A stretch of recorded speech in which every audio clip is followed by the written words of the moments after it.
Di sebuah desa kecil di pinggiran Yogyakarta, lahirlah dua anak sapi yang kelak akan dikenal oleh banyak orang.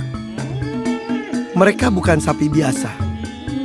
Mereka lahir di waktu yang hampir bersamaan, tumbuh di kandang yang sama, dan belajar hidup di tanah yang sama. Namanya Antasena dan Gatot Kaca. Bukan kebetulan, mereka dinamai dari dua ksatria besar dalam kisah pewayangan. Kuat, berani, setia. Sejak kecil, mereka tak terpisahkan. Minum susu bersama, berlari di sawah bersama, dan tidur saling bersandar saat malam turun. Warga desa menyebut mereka sapi kembar. Meski mereka bukan saudara, mereka sahabat. Waktu berlalu, tubuh mereka membesar. Otot mulai terlihat, tanduk mulai tumbuh. Mereka mulai membantu warga, menarik gerobak, mengangkut kayu, membawa sayuran, bahkan menjadi tunggangan anak-anak kecil yang tertawa di punggung mereka. Antasena dan Gatot Kaca menjalani kebahagiaan bersama.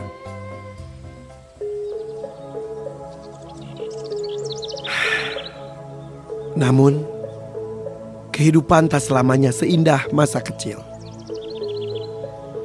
Perpisahan. Suatu pagi, seorang pembeli datang dari luar kota. Matanya tertuju pada Antasena yang memiliki tubuh yang gagah, jalannya mantap. Wah, yang ini cocok untuk diternakan. Gagah, jinak, dan sudah terbiasa bekerja, ucap Mas Hermawan, pembeli pertama, sambil tangannya membelai kepala Antasena. Hari itu juga, Antasena dibeli dan dibawa pergi. Gatot Kaca berteriak keras, mengejar hingga pagar kayu kandang.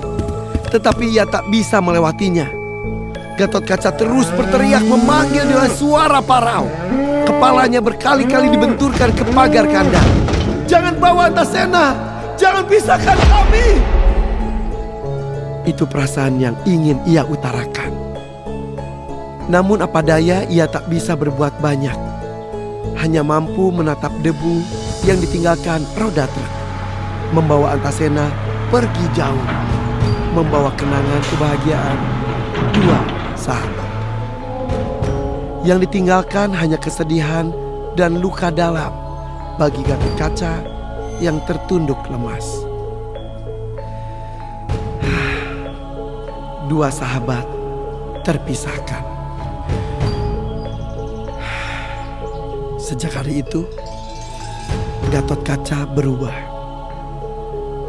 Ia tetap menarik gerobak, tetap membantu warga. Namun tatapan matanya kosong.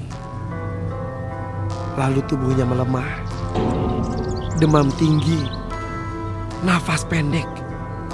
Ia pun ambruk di jalan, tak mampu berdiri. Warga pun panik. Gatot Kaca ambruk! Gatot Kaca ambruk! Teriak warga. Gatot Kaca yang dikenal gagah dan kuat, kini tumbang dan tak berdaya di jalan. Lemah, matanya memancarkan kesedihan. Tatapannya pun semakin kosong. Hilang sudah Gatot Kaca yang dulu. Hari-hari berat dilalui oleh Gatot Kaca. Namun setelah berhari-hari dirawat, perlahan ia bangkit kembali. Meski tak sekuat dulu, ia mulai menapak seperti biasa.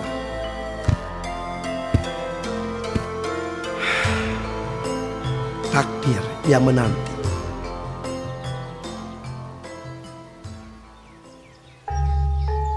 Setahun berlalu.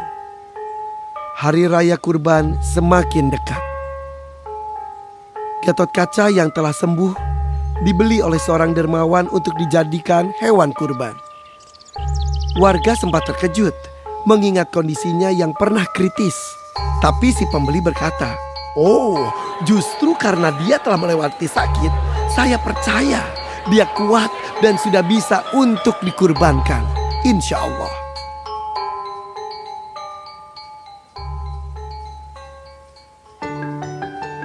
Di tempat lain Antasena tumbuh sehat dengan pemilik yang sudah berbeda. Pemilik barunya jatuh cinta kepada Antasena. Ketika membeli Antasena, ia ingin dijadikan teman bermain mengukir kebahagiaan bersama, menunggangi Antasena berkeliling kampung. Namun beberapa hari menjelang Idul Adha, Antasena mengalami cedera ringan. Terpleset saat ingin dikeluarkan dari kandangnya, membuat kaki kirinya sedikit pincang. Awalnya, pemiliknya tidak ingin menjadikan Antasena sebagai hewan kurban. Keraguan pun menyelimuti perasaan sang pemilik. Dia duduk merenung di sebuah pendopo rumahnya sambil memandangi jejeran sapi-sapi lain yang ia miliki. Hatinya bimbang. Tak ingin menjadikan Antasena hewan kurban untuk tahun ini. Ia masih ingin bermain bersama dengan Antasena, ingin menunggangi Antasena, dan ingin mengukir kebahagiaan bersama Antasena.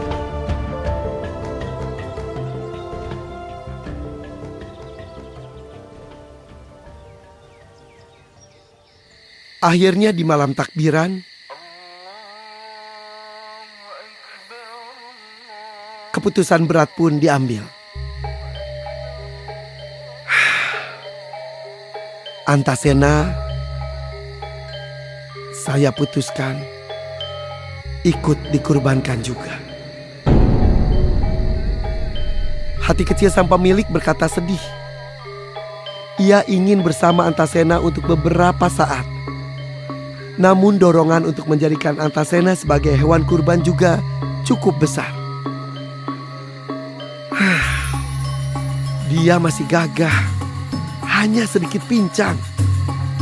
Tapi insya Allah ini bisa jadi ibadah, ucap sang pemilik.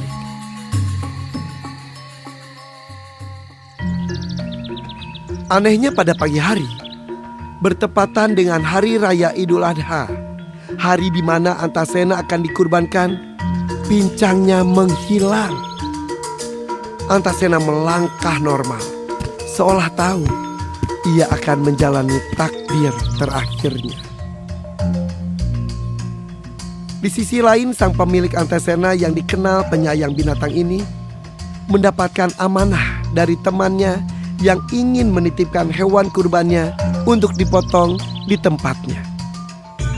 Seekor sapi putih besar, mirip dengan Antasena. Ya, betul. Itu Gatot Kaca. Dua sahabat yang akhirnya dipertemukan tanpa sengaja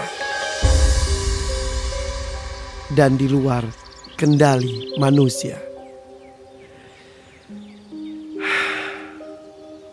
Pertemuan di hari raya.